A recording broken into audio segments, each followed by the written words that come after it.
সব সময় রান্না রান্না রান্না রান্না করতে করতে জীবনটা শেষ। সব সময় কি আর রান্না করতে ইচ্ছে করে? কিন্তু খাইতে হইলে তো রান্না করতেই হইব।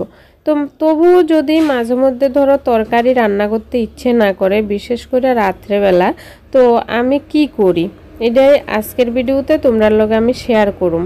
তো আজকে এমন একটা রাত্র যেটার মধ্যে আমার রান্না করতে ইচ্ছে করতেছিল না, মানে দিনের তরকারি রান্না সব শেষ হয়ে গেছে, রাত্রে আবার নতুন করে রান্না করতে হইব।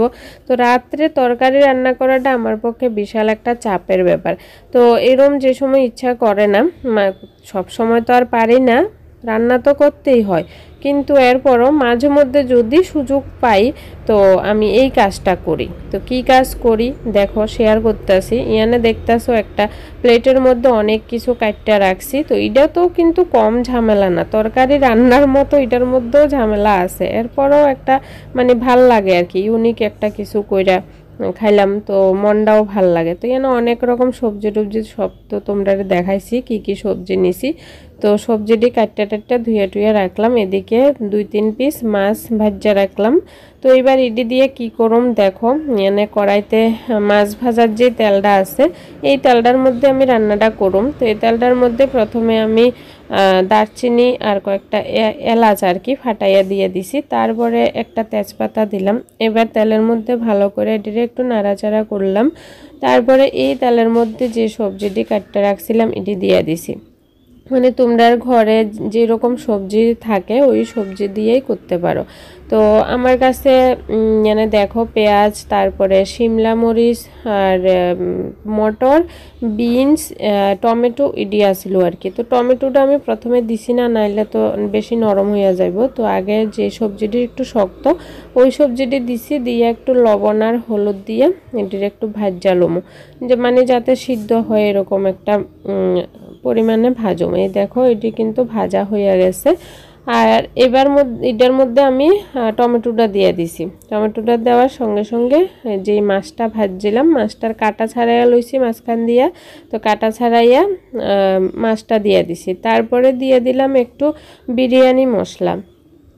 এই যে দেখো বিরিয়ানি মশলার প্যাকেট, তো বিরিয়ানি মশলা দিলাম, মানে টেস্টটা বাড়ে আর কি।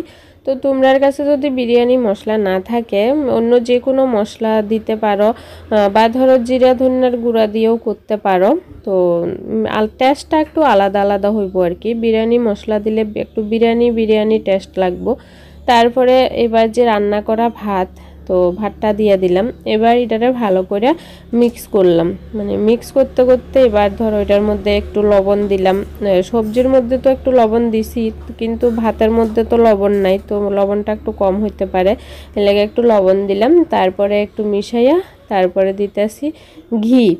তো ঘিটা মানে একদম টেস্টটা আরও বাড়াইয়া দেয় আর কি।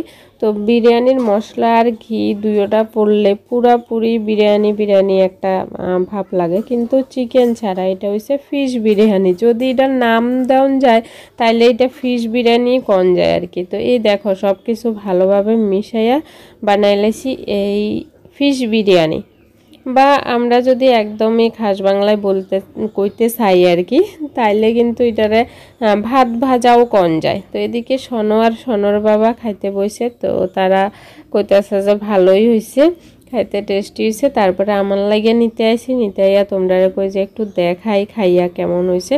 তো আসলে সত্যি দারুণ হয়েছে, তোমরাও এমনি কিন্তু ট্রাই করে দেখতে পারো। যেই বেলা ধরো রান্না করতে ইচ্ছে করে না এরকম করতে পারো আমার মতো। তো চলো আজকের ভিডিওটা এখানে শেষ করে দেখা হইব নেক্সট আর একটা ভিডিওতে। ততক্ষণ তোমরা সবাই খুব ভালো থেকো, সুস্থ থেকো।